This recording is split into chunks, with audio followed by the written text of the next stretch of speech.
Bonsoir, au sommaire de cette édition, les législatives en Guinée, la CENI met en garde contre les faux résultats et salue le bon déroulement du scrutin. Même remarque faite par les observateurs de la CEDEAO et de la Manoriva Union. Les préparatifs du 2 octobre en région forestière à J-3, beaucoup de projets de développement ont été réalisés, notamment à Guékédou. Zérékoré s'apprête à prendre le relais de Bokeh. Bofa, les producteurs agricoles ont le sourire. Ils bénéficient d'un 4e tracteur et accessoires pour améliorer le rendement. Fodé Camara dans cette édition pour nous raconter toute l'histoire de ce don. Voilà pour les titres.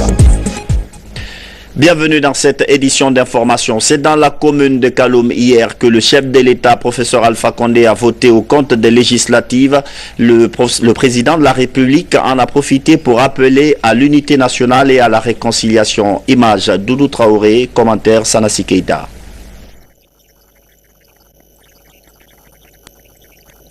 Ce samedi 28 septembre 2013, les Guinéens sont allés donc aux urnes pour élire leurs députés. Et c'est dans ce bureau de vote numéro 2 du collège Boulbiné 1 que le président de la République a voté. Professeur Alpha Condé vient ainsi glisser ses bulletins de vote dans les urnes.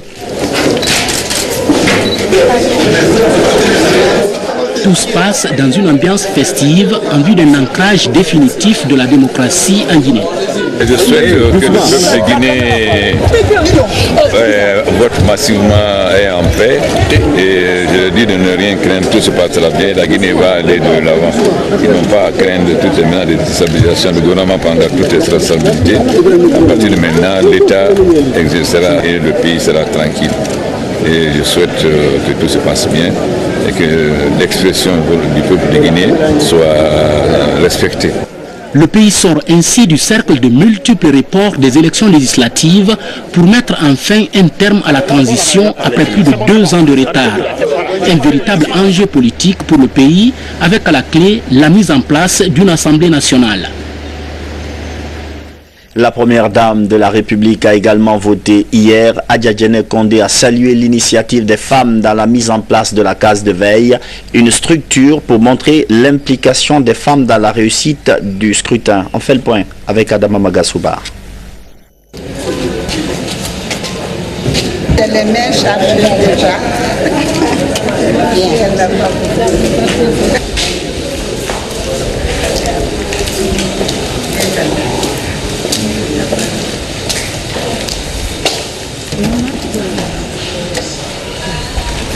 Ça se passe bien parce que le bureau de vote ici à l'Andrea est très calme.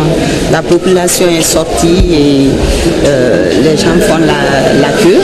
Tout le monde est là dans la paix et la quiétude. Une journée électorale hier samedi au cours de laquelle le ministre des Droits de l'Homme était sur tous les fronts. Il a visité plusieurs bureaux de vote dans les 5 communes de Conakry. Le ministre Diaby a relevé des motifs de satisfaction dans la consolidation de la jeune démocratie guinéenne. Younes Atawel Kamara. Le respect des droits de l'homme dans le processus électoral est l'un des facteurs clés de la démocratie. C'est dans cette logique que le ministre des droits de l'homme et des libertés publiques a sillonné quelques bureaux de vote des 5 communes de la capitale pour s'imprégner du déroulement des élections devant mettre fin à la transition.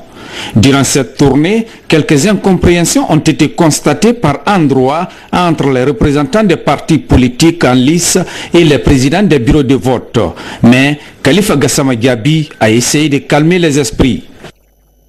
Vous avez constaté que globalement les choses se passent dans le calme, les choses se passent bien, avec des imperfections par-ci par-là, cela a été prévu. Vous connaissez le niveau ou l'état de notre pays, au niveau que ce soit culturel, en matière de culture démocratique, que ce soit au niveau institutionnel. Par rapport à tout cela, si nous voyons ce qui se passe sur le terrain, je pense que les choses se passent globalement bien. Et au niveau des droits humains, on n'a pas constaté, en tout cas les bureaux de vote ou les lieux où je suis allé, on n'a pas constaté de problèmes significatifs. Il y a eu des petites tensions par-ci par-là qui ont été très très vite réglées et qui n'ont pas débouché à des problèmes de violence. Après avoir sillonné les 5 communes de Conakry, le ministre des Droits de l'Homme et des Libertés publiques s'est ensuite rendu au siège de la case d'éveil. Ici, toutes les informations du processus électoral sont centralisées par les moniteurs de la coalition des femmes et filles de Guinée pour le dialogue, la consolidation de la paix et le développement. Une manière de rendre cette élection législative crédible et transparente. La Fossel poursuit sa mission de sécurisation, cette fois-ci de l'après-élection. Les agents déployés ont remonté à leur base le calme observé sur le terrain. Dans une déclaration, le commandant de la Fossel, le général Ibrahim Baldé, appelle les citoyens à poursuivre ce calme. Suivez. Spécial de sécurisation des élections législatives Fossel remercie tous les acteurs impliqués dans le processus électoral pour le calme et la sérénité qui ont caractérisé le bon déroulement du scrutin du samedi 28 septembre 2013. Elle salue l'esprit civique et la maturité des populations guinéennes qui se sont fortement mobilisées dans la discipline pour le choix des futurs députés à l'Assemblée nationale. Cependant, la Fossel déplore des agissements de certains militants qui crient déjà à la victoire en faisant des cortèges de rue alors que des opérations de centralisation sont en cours. Elle estime que ce genre de comportements sont de nature à créer des troubles à l'ordre public qui, du coup, pourraient compromettre le calme et la sérénité qui ont caractérisé jusque-là ces élections. La Fossel appelle les populations de Conakry et à l'intérieur du pays au calme et à la retenue jusqu'à la proclamation des résultats par la CENI, seule habilitée par la loi à proclamer les résultats. La Fossel rassure tous les acteurs impliqués dans ce processus électoral qu'elle continuera à assumer ses missions dans le strict respect de nos lois et des droits de l'homme. Le ministre des Droits de l'Homme appelle aussi à poursuivre la sérénité qui a caractérisé la journée d'hier. Khalifa Gassama Diaby observe que la responsabilité de chaque Guinéen est engagée dans la construction et la consolidation de la démocratie. Compatriotes et à tous les leaders politiques de tous bords, je voudrais rappeler que hier, nos compatriotes ont voté dans la sérénité et dans le calme. Il est absolument souhaitable pour une démocratie que les verdicts soient conformes aux souhaits du peuple. Le respect de la sincérité du scrutin est absolument indispensable pour la démocratie. En attendant, il n'est ni légalement ni politiquement acceptable avant la proclamation officielle que des candidats, des militants ou des formations politiques s'autoproclament vainqueurs. Cela porte atteinte à l'ordre public et cela n'est pas conforme à l'esprit de nos lois. J'en appelle donc à l'esprit de responsabilité tous les leaders politiques de tous bords pour continuer à préserver cette image positive que notre pays a donnée au monde hier. Je rappelle aux militants qu'il n'est pas acceptable qu'on fasse des cortèges pour crier victoire alors que la CENI n'a pas donné officiellement les résultats. Il est extrêmement important pour notre pays de préserver la sérénité que le peuple a exprimée hier et d'agir dans le strict respect des principes démocratiques, c'est-à-dire le respect des urnes, le respect de l'expression du peuple. En attendant, on en appelle à chacun à la retenue, chacun doit rester calme, il revient uniquement à la CENI de proclamer les résultats et nous espérons que ces résultats seront conformes aux souhaits du peuple et que les résultats seront respectés par tous pour préserver la paix dans notre pays. Les Guinéens ont besoin de paix. Après la tenue des législatives hier samedi, la CENI fait part de son constat. L'institution félicite le peuple et les acteurs politiques pour l'esprit civique qui a caractérisé le scrutin. Elle informe par ailleurs qu'elle est la seule structure habilitée à donner les résultats officiels. C'est une déclaration rendue par le premier vice-président de l'institution, El Hadji Ibrahim Khalil Keïta. Dans son souci permanent de préserver l'unité nationale, la paix et la stabilité, la CENI informe à cette occasion les partis politiques engagés dans le processus électoral que le dépouillement des votes se fera exclusivement par décompte manuel en présence de l'ensemble des acteurs et parties prenantes au processus électoral. Partis politiques, observateurs nationaux et internationaux et membres de la communauté internationale. Elle rappelle par ailleurs que conformément aux dispositions légales de la République, la CENI est le seul organe habilité à proclamer les résultats provisoires du scrutin. Tout résultat n'émanant pas de cette institution doit être considéré comme non officiel et donc nul et de nul effet. Et cette note du ministère de l'administration du territoire et de la décentralisation au lendemain du 28 septembre 2013, date du 3e scrutin législatif multipartite dans notre pays. Je salue et félicite les citoyens et citoyennes pour l'engouement, l'esprit de civisme et de patriotisme qui ont caractérisé leur attitude tout le long du déroulement des opérations de vote. Pour parachever cette belle œuvre, je rappelle que seule la Commission électorale nationale indépendante CENI est habilitée à proclamer les résultats provisoires des votes. Toute autre annonce relative aux résultats provisoires est et demeure nulle et sans effet. En conséquence, j'invite tous les citoyens et citoyennes militants de partis politiques ou sympathisants à s'abstenir de toute manifestation avant la proclamation solennelle des résultats définitifs par la Cour suprême. Les défaillances s'exposeront à la rigueur de la loi. J'attache du prix au respect de ces mesures par toutes les parties prenantes aux élections. Les administrateurs territoriaux, gouverneurs et maires de la ville de Conakry, gouverneurs, préfets, sous-préfets, élus locaux de l'intérieur du pays, services de sécurité sont chargés chacun de l'application des présentes instructions. Conakry, le 29 septembre 2013, le ministre Alassane Condé. Quelle va être la prochaine étape après ces législatives? Certes, une page importante de l'histoire récente de la Guinée vient d'être tournée avec la tenue de ce scrutin, mais il y a encore du chemin à faire. C'est ce que nous explique le haut-commissaire à la réforme de l'État. Il est au micro de Baba Kouyaté. Constitue aussi un vote, mais un vote historique. C'est un vote de toutes les espérances, un vote de la délivrance. Parce qu'en fait, le peuple de Guinée va se libérer à partir de ces élections législatives. Sékou Touré a donné l'indépendance politique à la Guinée en 1958. Eh bien, lui, le président Alpha Condé, il entend donner l'indépendance économique à la Guinée pendant son règne. C'est un pari qu'il a pris, c'est un engagement qu'il a pris, et il se trouve dans cet état d'esprit. Il travaille remarquablement, n'est-ce pas, pour atteindre cet objectif.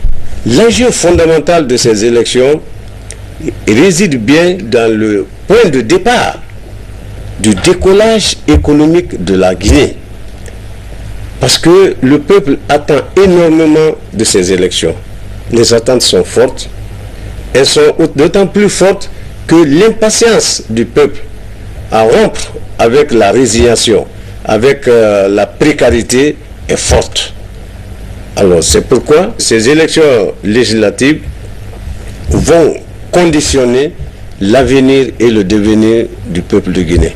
Et c'est pourquoi d'ailleurs je dis que ces élections législatives, comme les résultats vont donner, ça ne sera pas une victoire de la mouvance contre l'opposition, et ça ne sera non plus une victoire de l'opposition contre la mouvance, mais ça sera la victoire de la République de Guinée contre l'immobilisme et la pauvreté.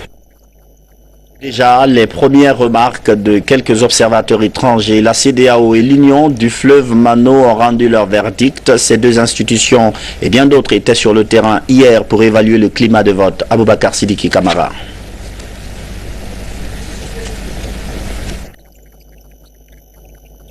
La loi sur la convention minière entre la Guinée et la société China Power Investment CPI par les enjeux et l'impact du projet qui sera réalisé. Il s'agit là de l'exploitation de la bauxite dans la région de Bokeh pour une estimation de réserve de 900 millions de tonnes de bauxite. La société China Power Investment promet d'investir 6 milliards de dollars américains.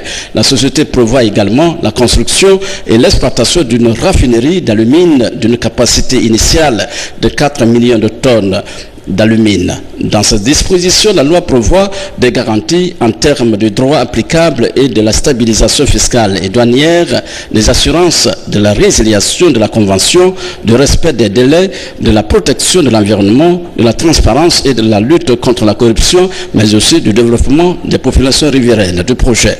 Pour atteindre ces objectifs, le CNT recommande vivement au gouvernement le suivi effectif de la réalisation de ce projet, premier du genre dans notre pays, insiste particulièrement sur le transfert effectif des compétences. Recommande enfin que l'énergie hydroélectrique à terme remplace le charbon dans le cadre de faire de la Guinée un pays à énergie propre. Le ministre des Mines et de la Géologie, satisfait de l'adoption de la loi, estime que ce projet pourrait combler les attentes dans l'amélioration des conditions de vie des Guinéens. C'est aujourd'hui l'enjeu que représente notre pays dans le cadre de la valorisation des ressources naturelles à travers le monde. Le prix à payer, c'est de reconquérir notre place sur le marché mondial. Conquérir notre place sur le marché voudrait dire que nous devrons prendre la place à d'autres ou bien bousculer d'autres intérêts. Les Guinéens doivent se donner la main et avoir le même comportement dans le sens de la valorisation de nos ressources. Devant la pertinence du projet, la présidente du CNT a exhorté les deux parties au respect des clauses de la loi au bénéfice des Guinéens. Je fais mienne la fondamentale recommandation des conseillers relative au suivi scrupuleux des dispositions contenues dans cette convention que nous transmettrons à la future Assemblée nationale. Nous demandons à son Excellence, Monsieur le Président de la République, Professeur Alpha Condé, d'y veiller dans le cadre du changement pour que les conditions de résiliation de cette convention ne soient jamais imputables à l'État. La suite portera sur la promulgation et la publication de la loi par le chef de l'État dans le journal officiel de la République. Vous suiviez plutôt un reportage de François Lama avec le Conseil national de la transition qui vient d'adopter la loi sur la convention minière entre la Guinée et une société chinoise, un projet sur l'exploitation de la bauxite dans la région de Bokeh. Il est prévu un investissement de 6 milliards de dollars et la construction d'un port industriel. À présent donc, nous revenons sur cet élément avec les premières remarques de quelques observateurs étrangers, la CEDEAO et l'Union du fleuve Mano qui ont rendu leur verdict. Ces deux institutions et bien d'autres étaient sur le terrain hier pour évaluer le climat de vote. Aboubakar Sidiki Kamara. Les Guinéens étaient convoqués aux urnes hier 28 septembre 2013 pour élire les futurs députés de l'Assemblée nationale. Pour ces élections législatives, plusieurs institutions sous-régionales ont déployé des émissaires en Guinée pour la supervision du scrutin. Parmi elles, la CEDEAO et Mano River Union. La mission de paix et d'observation de l'Union du fleuve Mano évalue le niveau de préparation des élections en prenant en compte les aspects relatifs au matériel électoral et à la logistique. Au lendemain du vote, ces émissaires font des observations préliminaires. L'enthousiasme manifeste des électeurs, une bonne influence des électeurs à l'ouverture des bureaux de vote, la disponibilité dans la presque totalité des bureaux de vote de l'ensemble du matériel électoral, à l'exception de l'encre indélébile dans certains bureaux de vote. forte participation des femmes et des jeunes, un retard constaté à l'ouverture de certains bureaux de vote selon les bureaux et les régions, qui est lié principalement aux difficultés d'acheminement du matériel. La présence effective des représentants des principaux partis politiques, même s'ils n'ont pas toujours été à l'heure, en particulier ceux du PDN, RPG Arc-en-Ciel, UFDG, UFG et de l'UFR. La présence d'un nombre approprié d'agents de sécurité, FOCEL, dans les bureaux de vote, aux alentours des bureaux de vote, et plus particulièrement dans les zones sensibles. Avant le déploiement des observateurs en Guinée, la CEDEAO a suivi de très près l'évolution de la situation politique et sécuritaire dans le cadre des préparatifs des élections à travers le bureau de représentant spécial du président de la commission de la CEDEAO en Guinée. Adduction d'eau potable en Guinée forestière, 53 forages sont implantés à Guékédou. Beaucoup d'autres réalisations ont été faites ou sont en cours. La région forestière est à 3 jours de la célébration du 2 octobre. Ça, Martin Francina Douno. Dans la perspective de la célébration du 55e anniversaire de l'indépendance de la Guinée en Zérékoré, Guékédou bénéficie de 7 projets, parmi lesquels la rénovation de la résidence du préfet. Une résidence qui était dans un état de vétusté poussée. À côté du bâtiment principal se trouve un bloc de latrines publiques, une cuisine et la clôture. Selon l'entreprise CERTA qui exécute les travaux, le chantier est à 65%, de quoi réjouir le préfet. Ça, c'est une aubaine. Depuis notre indépendance, nous n'avons jamais bénéficié d'un avantage de ce genre. Ce n'est pas possible. Donc, on ne peut que remercier le gouvernement et généralement le président de la République en particulier. Ça dépend de sa politique, ça dépend de son engagement à développer la Guinée. Donc, ils sont très heureux. 53 forages sont aussi construits, dont 36 dans la commune urbaine. C'est le programme japonais qui appuie ce projet. Il vise à donner aux populations de l'eau potable. Le programme d'urgence est passé, là il y avait eu 18, et plus les 53 là, viennent encore s'ajouter au stock qui est à la bataille. C'est dans le cadre de l'amélioration des conditions de vie de la population.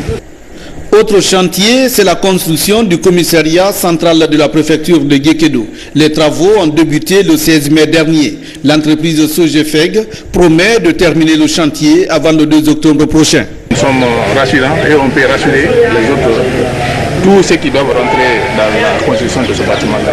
Nous avons le carreau, nous avons le plafond, nous avons la peinture, tout ce que vous connaissez qui peut nous pousser de dire qu'effectivement que ça aura lieu le jour du 2 octobre. Ils sont avec nous ici.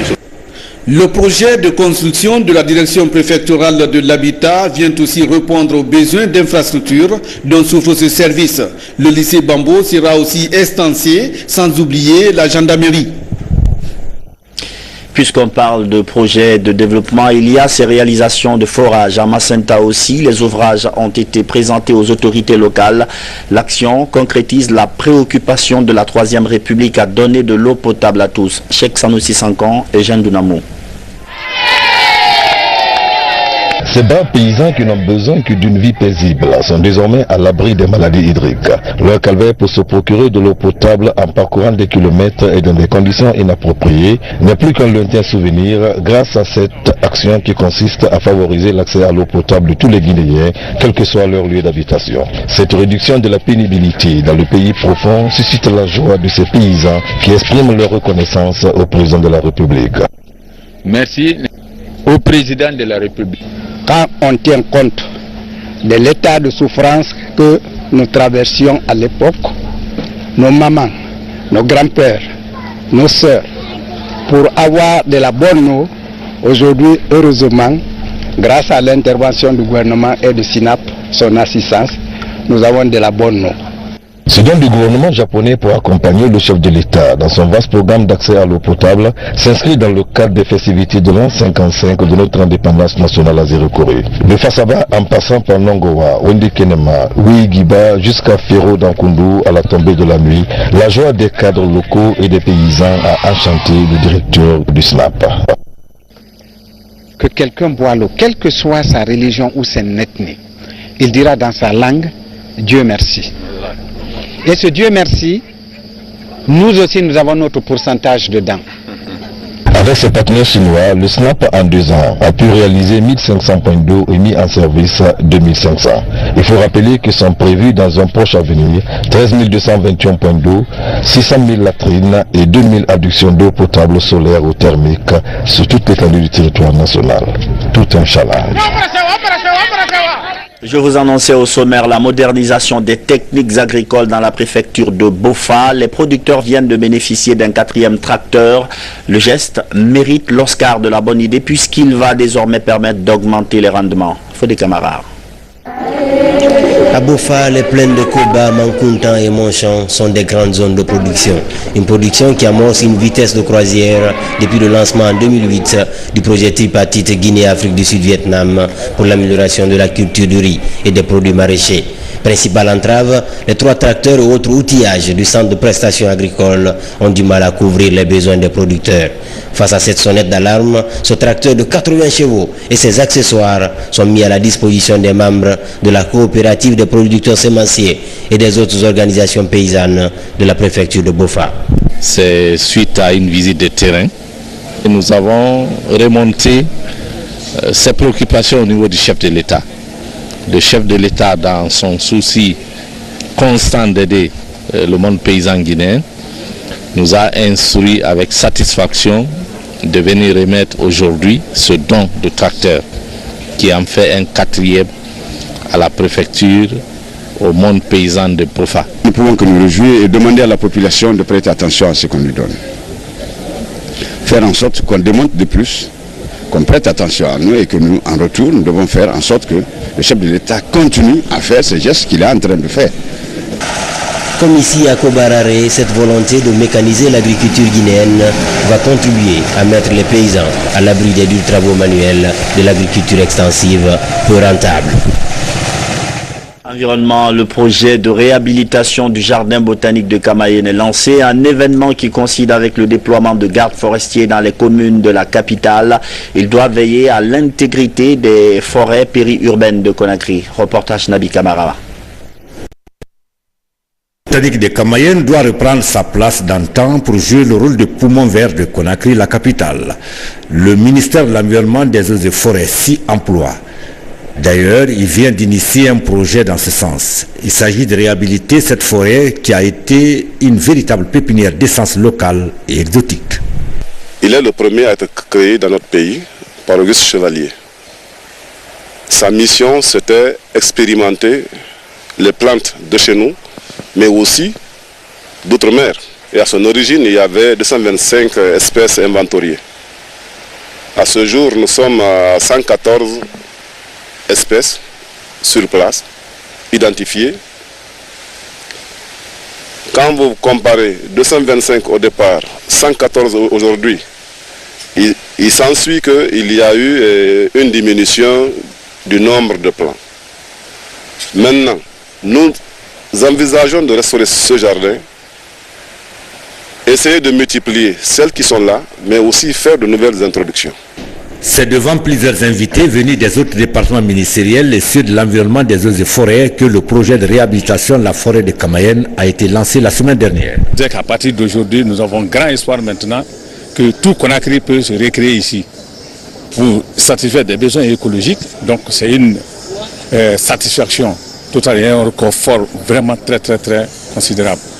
Située en plein cœur de notre capitale, la forêt de Kamayenne, une fois réhabilitée, pourrait aider au développement de l'écotourisme. C'est en cela que des mesures de protection et de gestion rationnelle sont déjà envisagées par le ministère en charge des eaux et forêts. Il s'agit de la formation et de la mise à disposition du gouvernorat de Conakry, ces gardes forestiers qui vont être déployés dans les 5 communes. Les forêts périurbaines sont agressées de tous les côtés. Il s'agit pour nous de développer une approche qui impliquera aussi bien les communautés que les autres services techniques pour amener les populations à comprendre qu'il est important de conserver ces ressources. Gardez-vous! D'autres agents, cette fois-ci pour lutter contre la piraterie au large de la Guinée. Plusieurs d'entre eux appartenant à la police de pêche viennent de suivre une session de formation. Leur rôle, surveiller les activités en haute mer. La cérémonie de clôture a mobilisé plusieurs hauts responsables du secteur maritime. Serge Lamine Sanakamara. Les pays du Golfe de Guinée entendent conjuguer leurs efforts afin de lutter efficacement contre toute forme d'exaction commise en mer. Pour y arriver, la formation des cadres compétents et aguerris est nécessaire.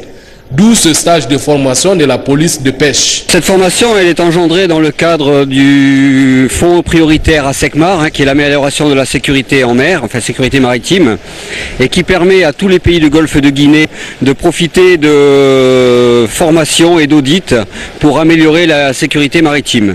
Et donc il y a de la sécurité maritime, il y a plusieurs volets. On a la piraterie, on a le brigandage, on a les trafics illicites. Mais ce stage, lui, était plus porté sur la police des pêches. Nous partons très enrichis de leurs compétences, de leurs connaissances, de leur expérience. Et ce qui nous a marqué surtout, c'est la parfaite organisation que nous avons constatée ici en Guinée. Ce stage premier du genre est initié par l'ASECMA en collaboration avec la préfecture maritime et la coopération militaire française. Il a connu la participation des stagiaires venus du Togo, du Bénin, de la Côte d'Ivoire et de la Guinée. Je suis sûr que après ce séminaire, vous allez mettre en pratique ce que vous avez appris et en classe et ce que vous avez en mer quand vous allez repartir dans les différents pays. On nous a fait venir en Guinée. Ce n'était pas pour voir le beau paysage de la Guinée, mais c'était tout simplement pour que nous partagions ensemble nos difficultés, pour que nous envisagions ensemble des solutions pour un avenir meilleur, comment sécuriser nos ressources halieutiques. Pour joindre l'utile à l'agréable, ces stagiaires ont mis en pratique quelques notions en pleine mer, sous l'œil vigilant des cadres de la Marine nationale. C'est la fin de cette édition d'information. Merci de votre fidélité à la télévision nationale. Bonsoir.